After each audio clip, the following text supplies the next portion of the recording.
Right, this is vlog 32. I'm going to read something out of Psalm 23, verse 4. It says, Yea, though I walk through the valley of the shadow of death, I will fear no evil. For you are with me, and your rod and your staff, they comfort me. So David says, Yea, though I walk through the valley of the shadow of death. A valley has a beginning, a valley has a middle, and a valley has an end. David says, I'm walking through this. He doesn't say I'm going to go halfway and stop and build a house, start a church, have a house group, do a meeting. No, he says, I'm walking through. I'm walking through the valley of the shadow of death. And I'm not going to fear any evil. I'm not going to fear. I will not fear any evil because you are with me. Jesus says, I'll never leave you or forsake you. That's what he says. So that's the truth, the whole truth, and nothing but the truth. So David understands this, because the Lord has backed him up, and many times, if you remember when he was a shepherd, he fought the lion, he fought the bear. He didn't do that in his own natural strength as a young teenager.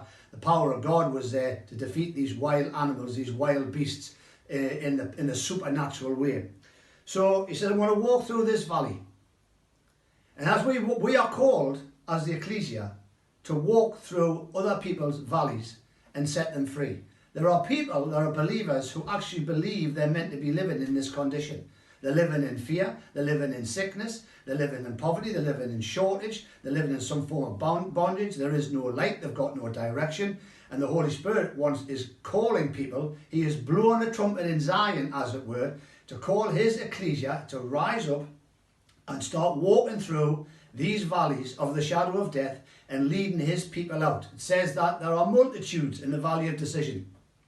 The valley of the shadow of death is a valley of decision. And people need to make a decision. And you can't make a decision unless somebody comes and gives you the right information. Then you have a choice.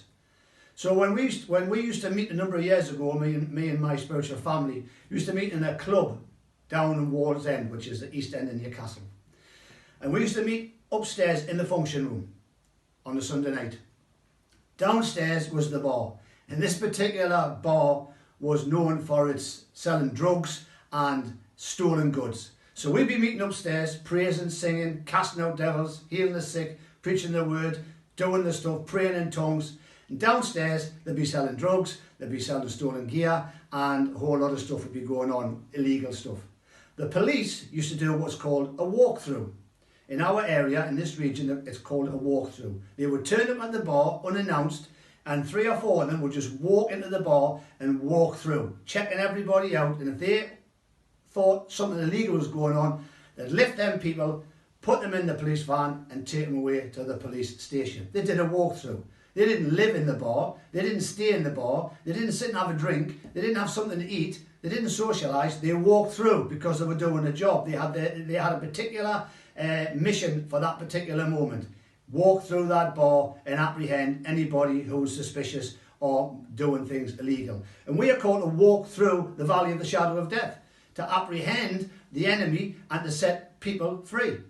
And the main thing about this is, for me, it's a shadow. And this is one of the things I've tried to get across to people over the years. This is not the valley of death, this is the valley of the shadow of death. And the enemy is a master of misinformation and misdirection, and he's got so many of God's people believing that a shadow has power. If you hear nothing else, hear this. A shadow has no substance.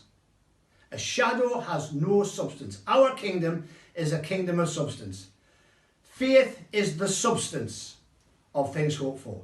A shadow has no substance. So if the enemy can misdirect God's people to believe that a shadow has substance, get them to believe in a shadow, then that will cause them to be intimidated. And if they're intimidated by the shadow, by a dark shape, then they will open the door to fear. Fear is the enemy of the believer, because where there is fear, there is no faith whatsoever. There might be lots of a mental assent and agreeing with the Bible. Yes, I agree it's the Bible, I agree this and I agree that. But if there's fear at work, it's totally contrary to faith. And I want to turn over to Hebrews chapter 4 and verse 2, and it says this. For indeed the good news was preached to us as well as to them. That's the Israelites before they crossed over. But the word which they heard did not profit them, not being mixed with faith. The word which they heard did not profit them because it wasn't mixed with faith. Everything we do is based on faith. We must listen, hear, discern, and mix everything with faith in order for the living word to profit us and take us on. So if you remember nothing else, remember this. Jesus is Lord, and the Lord is a warrior.